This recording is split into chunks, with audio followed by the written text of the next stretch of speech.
So, Disney Plus. And no, we're not going to be talking about Artemis Fowl. I know they dropped it on the streaming service today. I haven't watched it. I think we're going to watch it tonight. We're going to have some pizza and watch it because, fun fact, yesterday was the 131st birthday of the creation of pizza. So we're going to buy some pizza tonight and watch Artemis Fowl. I would have much rather watched the Spike Lee film on Netflix, but, my wife, she's a big, she preferred Artemis Fowl, so, But that's not what this is about. This is actually about Disney hiding movies from kids on their service. Now, you look at this article and you kind of wonder, what on earth is this about? This doesn't make a lot of sense, because Disney Plus is considered the kids-friendly service. So why would they be hiding kids? Well, there's a little bit of we need to explain something. For most people, when they go to Disney Plus, this is what it's going to look like. This is what their interface is.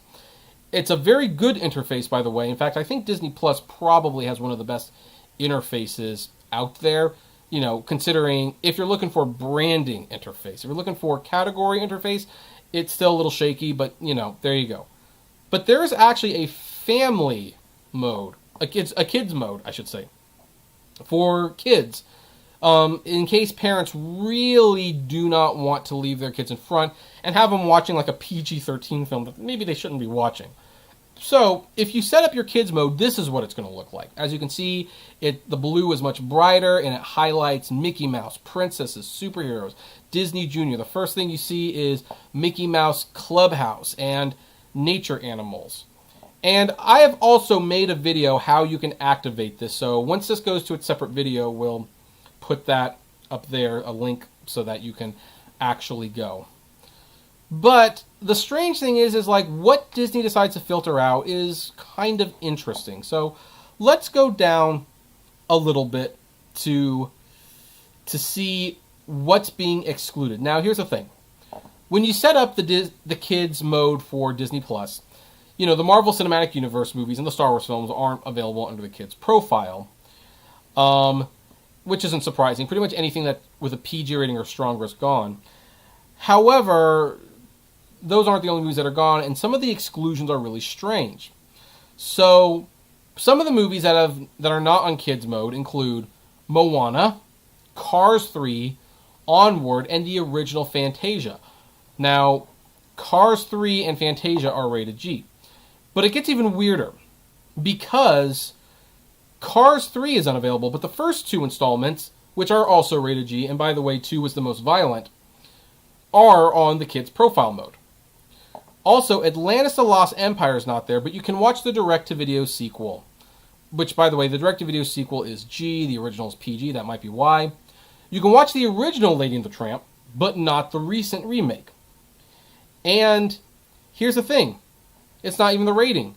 Because as pointed out, Cars 3 is rated G, just like Cars 1 and 2, but for some reason Cars 3 isn't on the kids mode. But Frozen and Frozen 2, which receive PG ratings, are both available. And then you have the Princess Diary movies. Both those movies are rated G, but they're not on the kids mode. Why? I don't know. And it just gets strange. Because here's the other thing. Cars 3 is not in the kids mode, but The Lion King, a pretty intense G-rated film, is available on it. But the remake, which is really no different when you get down to it, they're the same movies, only the second one's worse. That's not there. But, yeah, so this is just really, really funny.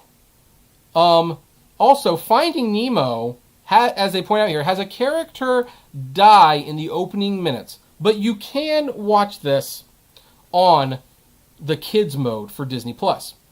Finding Dory, however, which also, for some reason, Finding Dory is rated PG. I do not know why. Like, that, I can't even think of anything. Like, no one dies in that one. But you can't watch that on the kids mode. So, now, I'm not going to get behind them with Fantasia.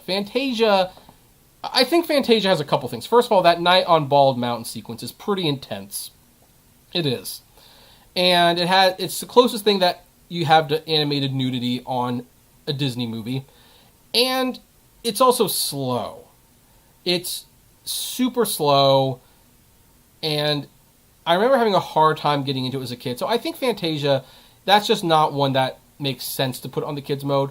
Interestingly, Fantasia 2000, which I think is a lot more kid friendly, is available. So, this was not like a big deal, and I think most people here would agree that this is just more strange than anything. But hey, what the heck? It's funny. That's what I say. Now, I'm kind of curious. What do all of you think about these exclusions on Disney Plus? Do you agree with them? Do you not agree with them? I would love to know. Comment below, like, favorite, share, subscribe, and as always, flame responsibly.